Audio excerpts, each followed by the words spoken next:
নমস্কাৰ চাবিদসকল চৰকাৰী কৰ্মচাৰীসকলৰ চাকৰিৰ কাৰ্যকাল আকৌ 2 বছৰ বৃদ্ধি পাইছে হয় চাবিদসকল কৰ্মচাৰীসকলৰ ৰিটায়াৰমেণ্ট এজ আপোনাৰ অৱসৰ গ্ৰহণ কৰা আয়ু আপোনাৰ বয়স আৰু 2 বছৰ বৃদ্ধি হোৱাৰ এক বিশেষ শেহতীয়া খবৰ আপোনাৰ কেন্দ্ৰীয় কেবিনেটৰ পৰা এয়া আপোনাৰ সিদ্ধান্ত গ্ৰহণ কৰা হৈছে আৰু য'ত ভাৰত চৰকাৰৰ ফালৰ পৰা এক শেহতীয়া খবৰ চৰকাৰী কৰ্মচাৰীসকলৰ কাৰণে প্ৰকাশ পাইছে আৰু য'ত কোৱা হৈছে যে কৰ্মচাৰীসকলৰ যি অৱসৰ গ্ৰহণ কৰে 60 বছৰ বয়সত সেয়া 2 বছৰ বৃদ্ধি কৰা হৈছে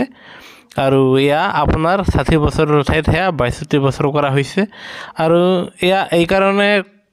কৰা হৈছে যে যিহেতু আপোনাৰ চৰকাৰী কৰ্মচাৰীসকলৰ নতুন কৰ্মচাৰীসকলৰ তেখেতসকলৰ অনুভৱ কম আৰু যেহেতু চৰকাৰী কৰ্মচাৰীসকলে কম সময়তে তেখেতসকলে অৱসৰ গ্ৰহণ কৰে আৰু সেয়েহে গড় আয়ুৰ প্ৰতি লক্ষ্য ৰাখি চৰকাৰী কৰ্মচাৰীসকলৰ আপোনাৰ অৱসৰৰ বয়স 2 বছৰ বৃদ্ধি কৰিছে বুলি ইয়াতে আপোনাৰ উল্লেখ কৰা আছে আৰু লগতে ইয়াও উল্লেখ কৰিছে যে চৰকাৰে এয়া কৈছে এয়া অহা নৱবৰ্ষ 2025 চনৰ 1 এপ্ৰিলৰ পৰা এয়া কাৰ্যকৰী হ'ব আৰু যাৰ ফলত 1 এপ্ৰিল 2025ৰ পিছৰ কেন্দ্ৰীয় চৰকাৰৰ অধীনৰ চৰকাৰী কৰ্মচাৰীসকলৰ তেওঁলোকৰ অৱসৰৰ বয়স আকৌ 2 বছৰ বৃদ্ধি পাব 62 বছৰ হ'ব আৰু কেন্দ্ৰীয় চৰকাৰৰ কৰ্মচাৰীসকলৰ যদিহে 2 বছৰ অৱসৰৰ বয়স বৃদ্ধি পায় তেনেহ'লে আপোনাৰ কেন্দ্ৰীয় চৰকাৰে নিশ্চয় ৰাজ্য চৰকাৰসমূহকো এই